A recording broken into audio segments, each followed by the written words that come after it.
মোবাইলেতে বই আছে, বই নিয়ে আসে।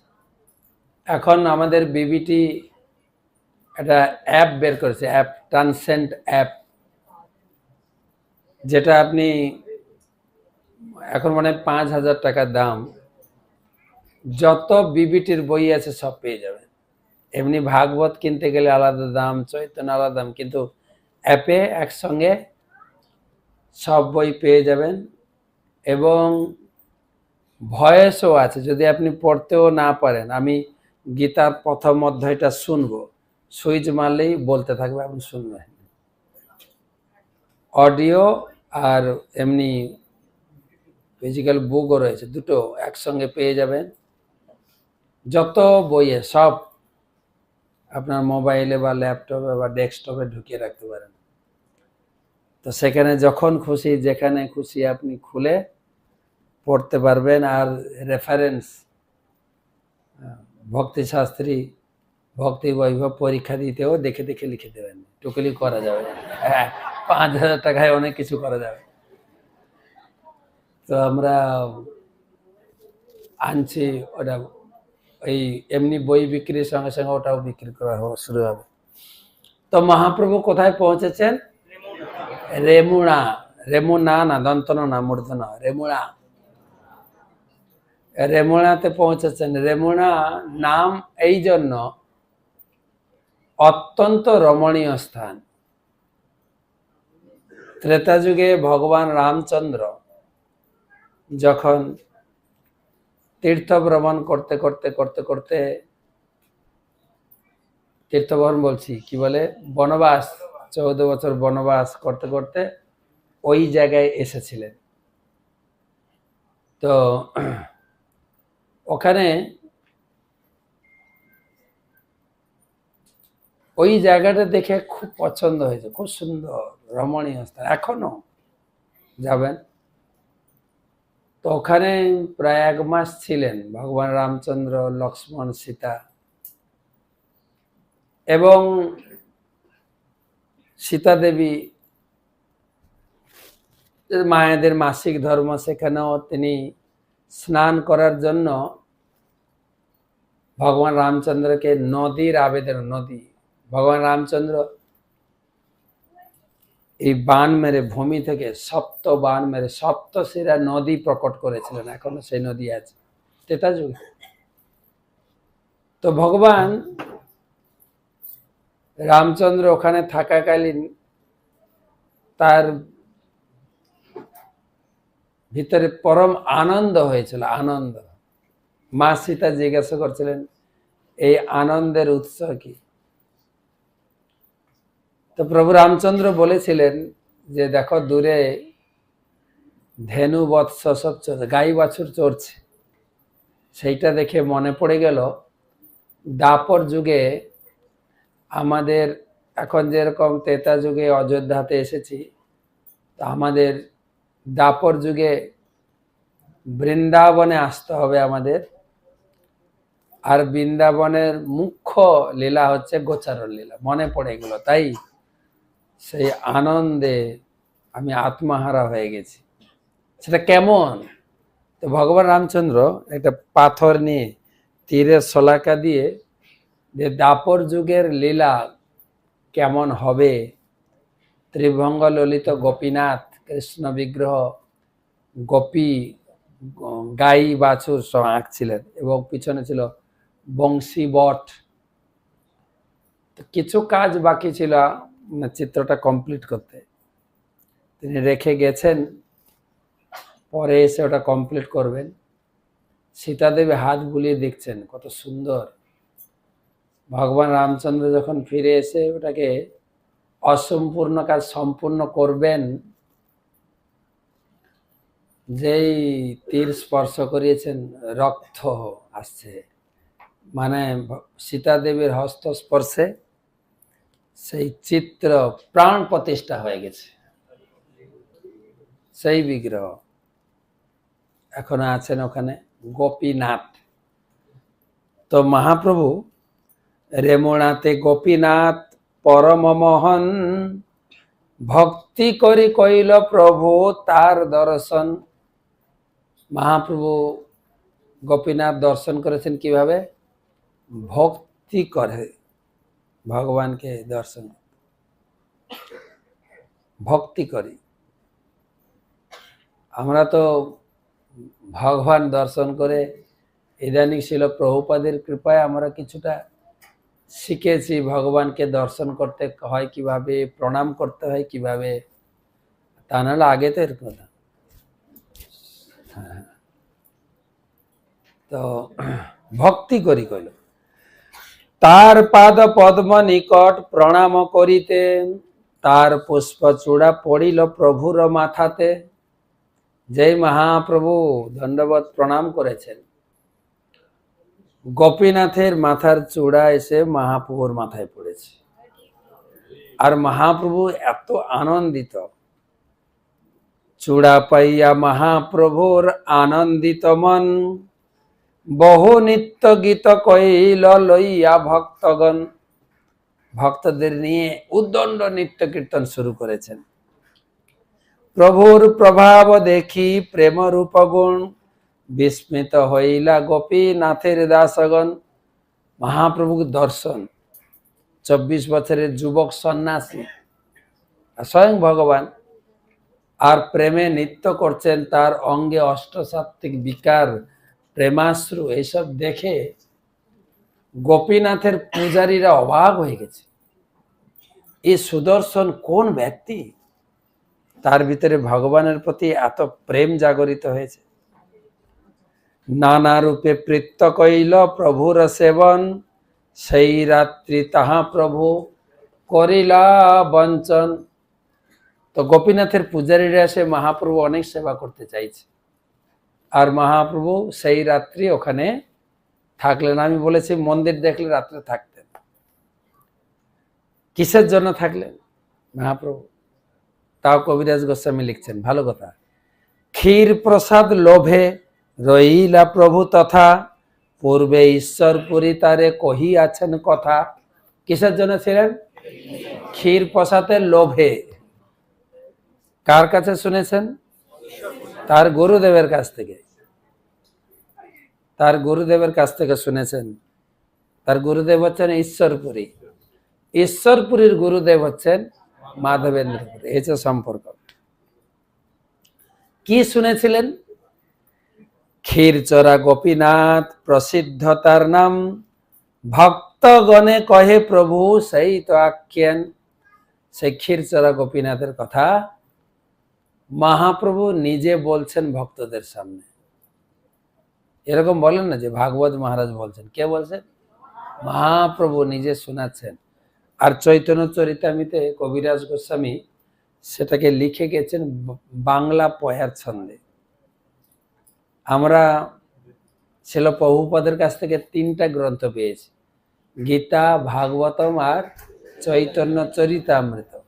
গীতা ভাগবতম সংস্কৃতে লেখা, চৈতন্য চরিতামৃত বাংলায়। এই বইটাও আগে পড়তে পারেন। প্রভুপাদ ভাগবতম কমপ্লিট করার আগে চৈতন্য চরিতামৃত কমপ্লিট করেছে। জানেন, আগে চৈতন্য চরিতামৃত পড়ুক সবাই। যদিও বলা হয়েছে গীতার পরে ভাগবত, ভাগবতের পরে চৈতন্য চরিতামৃত পড়তে পারে। বিশেষ করে কিছু কিছু অনুষ্ঠান, যেরকম চন্দন যাত্রা চলছে, এর কয়েকদিন পরে আসবে পানিহাটি। পানিহাটি পড়ুন, পানিহাটি লীলা, তারপরে গুন্ডিচা মন্দির মার্জন, তার রথাগ্রে মহাপ্রভুর নৃত্য, বেড়া কীর্তন, তারপরে হেরা পঞ্চমী, সব পর আসবে। চৈতন্য চৈতন্য পড়েন। রথ করার আগে তো রথে গুন্ডিচা মার্জনটা তো আপনাকে আগে পড়তে হবে, যে ভগবানকে যখন গুন্ডিচাতে নিয়ে যাবেন আপনার হৃদয়কে কতটা পরিষ্কার পরিচ্ছন্ন শীতল করতে হবে, তার বর্ণনা। তো বাংলায় ক্ষীরচরা গোপীনাথ প্রসিদ্ধ যার নাম, ভক্তগণে কহে প্রভু সেই তো আখ্যান। শুরু হচ্ছে এই ক্ষীরচরা গোপীনাথের কথা এবং চন্দন যাত্রার কথা। পূর্বে মাধব পুরীর লাগি ক্ষীর কইল চুরি, অতএব নাম হইল ক্ষীরচরা হরি। নাম ছিল গোপীনাথ, ভগবান ক্ষীর চুরি করলেন, সেই জন্য হয়ে গেল ক্ষীর চোরা গোপীনাথ। ভগবান খুব চোর নামটা পছন্দ করেন। যদি কাউকে বলা হয় ও জুতা চোর প্রভু, আপনার মনে খুব ভালো লাগবে না? না, যদি বলেন মোবাইল চোর মাতাজি, কোথাকার, ভালো লাগবে না?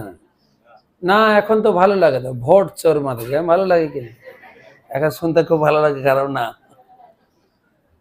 তো ভগবান কিন্তু পছন্দ চুরি, কি কি চুরি করেছেন তার লিস্ট করে পদকর্তা গানও গেয়েছেন। এই এই পুরুষোত্তম মাসে সেই গান ভক্তরা কীর্তন করেন। ব্রজে প্রসিদ্ধম নবনীত চৌরম ব্রজাঙ্গনাহম দুকোল চৌরম অনেক জন্মার্জিত পাপ চৌরম চৌরাগ্রগণ্যম পুরুষম নমামি। পূর্বে মাধবপুরীর লাগি ক্ষীর কইল চুরি, অতএব নাম হইল ক্ষীর চোরা হরি। পূর্বে শ্রী মাধবপুরী আইলা বৃন্দাবন, ভ্রমিতে ভ্রমিতে গেলা শ্রী বৃন্দাবন। পূর্বে মাধবপুরী আইলা বৃন্দাবন, ভ্রমিতে ভ্রমিতে গেলা গিরি গোবর্ধন। মাধবেন্দ্রপুর বাড়ি কোথায় ছিল? বাংলাদেশে, বাংলাদেশের সিলেট বিভাগে সুনামগঞ্জ জেলায় আমি গেছি মাধবেন্দ্রপুরীর বাড়ি। মাধবেন্দ্রপুরী অদ্বৈতাচার্য প্রায় পাশাপাশি জন্মস্থান। তো ওখান থেকে বৃন্দাবন বেশি রাস্তা নয়, তো ওখান থেকে কলকাতা আসতে হবে, ধরুন 1000 কিলোমিটার। কলকাতা থেকে বৃন্দাবন 1500 কিলোমিটার, বেশি না। কত হলো? 2500 কিলোমিটার হাঁটতে হাঁটতে গেছেন, হাঁটতে হাঁটতে। প্রেমে মত্ত নাহি তার রাত্রি দিন জ্ঞান, ক্ষণে উঠে ক্ষণে পড়ে নাহি স্থানাস্থান। তিনি জপ করতে করতে হাঁটতেন, আর খুব প্রেমিক ভক্ত ছিল, অযাচক বৃত্তি ছিল। অযাচক বৃত্তি মানে কারোর কাছে চেয়ে খেতেন না, পয়সার জোরে কুপন কেটেও খেতেন না, বা গোবিন্দ রেস্টুরেন্টে কিনেও খেতেন না। অযাচিত ভাবে যা পেতেন ওটাই খেতেন, তাও আবার কেবল পানীয় গ্রহণ করতেন, দুধ বা মাঠা ওইটুকু। আর সবসময় কৃষ্ণ নাম কীর্তনে মগ্ন। আর আকাশে বাদল বা মেঘ দেখলেই কৃষ্ণ দর্শন হয়েছে বলে মূর্ছিত হয়ে পড়ে যেত। সেই জন্য বলছেন প্রেমে মত্ত নাহি তার রাত্রি দিন জ্ঞান, ক্ষণে উঠে ক্ষণে পড়ে নাহি স্থান। মানে মেঘ দেখে কৃষ্ণ দর্শন করে হা কৃষ্ণ বলে ধাম করে পড়ে যেতেন, কতক্ষণ মূর্ছিত হয়ে পড়ে থাকতেন, আবার উঠে আবার চলতেন। এই করে করে হেঁটে হেঁটে কোথায় পৌঁছেছেন? বৃন্দাবন গিরি গোবর্ধনে। শৈল পরিক্রমা করি গোবিন্দ কুণ্ডে বাসি, স্নান করি বৃক্ষ তলে আছে সন্ধ্যায় বসি। শৈল মানে গিরি গোবর্ধন পরিক্রমা করেছেন। কতজন গিরি গোবর্ধন পরিক্রমা করেছেন? আগে থেকে মনে আগের দিন রাত থেকে ঢোক গিলতে হয়, কালকে গিরি গোবর্ধন পরিক্রমা যায়। কতক্ষণ লাগে? 6 ঘন্টা মিনিমাম। এমনি যারা রেগুলার করে তাদের 3-3.5 ঘন্টা লাগে। অনেক বৃন্দাবনে প্রতিদিন করে, ওদের ওটা রেগুলার। তো আমি একবার পরিক্রমা করলাম 2 বছর আগে আমার অফিস পরিবার নিয়ে, আমার লেগেছে আবার 12 ঘন্টা, সকাল 6টা থেকে সন্ধ্যা 6টা, 12। তো গোবর্ধন পরিক্রমা করে, খাওয়া দাওয়া নেই কিন্তু, গোবর্ধন পরিক্রমা করে গোবিন্দ কুণ্ডে স্নান করেছে আর বসে নাম জপ করছে। স্নান করি বৃক্ষতলে আছে সন্ধ্যায় বসি, গোপাল বালক এক দুগ্ধ ভাণ্ড লইয়া, আসে আগে ধরি কিছু বলিল হাসিয়া। একটা গোপাল বালক এক ভাণ্ড দুধ নিয়ে এসে হেসে হেসে বলছেন, এই লীলা আপনারা বাড়ি থেকে পড়বেন, এখনো 7 দিন বাকি আছে। এই চন্দন যাত্রার ভিতরে পড়বে, তাহলে মজা লাগবে। চৈতন্য চরিতামৃত মধ্যলীলা 4th পরিচ্ছেদ, 4 পরিচ্ছেদ, যার নাম হচ্ছে শ্রীল মাধবেন্দ্র পুরীর ভগবত ভক্তি। মধ্যলীলা 4th পরিচ্ছেদ। তো মাধবেন্দ্র পুরী বসে নাম জপ করছেন, এক গোপাল বালক দুধ ভাণ্ড নিয়ে এসে হেসে হেসে বলছে, পুরী এই দুগ্ধ লইয়া কর তুমি পান, মাগি কেনে নাহি খাও, কিবা কর ধ্যান। এই দুধ না খাও, মেঘে খাও না কেন, কি নাম জপ করো সারাদিন, হ্যাঁ, এই দুধ না খাও। বালকের সৌন্দর্যে পুরীর হইলা সন্তোষ, তাহার মধুর বাক্যে গেল ভোগশোষ। বালকটা দেখতে খুব সুন্দর। কে এসছে? কৃষ্ণ এসছেন। আর বালকের মধুর বাক্যে গেল ভোগশোষ। ভোগশোষ মানে ক্ষুধা তৃষ্ণা, শোষ, শোষ মানে তৃষ্ণা, আর ভোগ মানে মায়েরা বলে না বা বাচ্চারা বলে না, মা ভোগ লেগেছে, মানে ক্ষুধা লেগেছে, ভোগ, ভোগশোষ। তো ভগবান বালককে দেখেই মাধবেন্দ্রপুর ক্ষুধা তৃষ্ণা চলে গেছে। মাধবেন্দ্রপুর এখনো চিনতে পারেনি যে তিনি ভগবান, কিন্তু ভগবানকে দেখতে কত সুন্দর, যে মন্দিরে গিয়ে অনেক সময় হয় না, মনের ভিতরে অনেক চাপ, অনেক গ্লানি চলছে, মন মরা হয়ে গেছি, আত্মীয় স্বজন বাড়ির লোকেরা কেমন কেমন যেন খিটখিটে হয়ে গেছে। মন্দিরে গিয়ে ঠাকুরকে দেখবেন, যাতে ভোগশোষ বা মনের আশা সব মিটে যাবে। ভগবানকে এরকম দর্শন। আর আমাদের ইস্কনে যেভাবে ভগবানকে শৃঙ্গার করে, দেখতেই থাকবেন। অন্যান্য জায়গায় সাজায়, বা আমাদের প্যান্ডেল ট্যান্ডেলে একটু একটু কি বলা যায়, সোলার গয়নাগাটি দিয়েও সাজায়, তা আবার 1-2 দিনের জন্য, শুধু খালি সেলফি তোলার জন্য, ব্যাস, তারপরে শেষ। কিন্তু আমাদের ইস্কন মন্দিরে প্রভুপাদ শুরু করে দিয়ে গেছেন শৃঙ্গার আরতি। আমাদের সকালে ঘোষণা করে সুসজ্জিত রূপে ভগবানকে দর্শন করে। তার সঙ্গে আবার ব্রহ্ম সংগীতার গান অ্যাড করা আছে। যখন মন্দির খুলবে, মেন পূজারি অল্টারে ঢুকে ভগবানকে আয়না দেখাবে, তুমি দেখো তো তোমার সাজগোজটা ঠিক আছে কিনা, দেখো তোমার সঙ্গে অনেক লোক কিন্তু সেলফি তুলবে আজকে, দেখে না তোমার পোজ মোজ সব ঠিক আছে, আয়না দেখে না। ভগবান তো পোজ নিয়ে দাঁড়িয়ে থাকেন, এবারে আপনি ফটো তুললে আপনি আয়না দেখাবেন, ভগবান তোমার পোজ বাঁশিটা একটু ঠিক করো, এটা ঠিক করো। ভগবান আমাদের সারাদিন কতবার আয়না দেখলে ভগবানকে সুন্দর করে সাজানো। তো ভগবানকে দেখে আর ভগবানের মুখের বাক্য শুনে মাধবেন্দ্র পুরীর ক্ষুধা তৃষ্ণা মিটে গেছে। এই জন্য মন্দিরে যাবেন, কমপক্ষে মায়াপুরে বছরে তো 2-3 বার আসেন, আর আপনাদের তো এখান থেকে কাছে।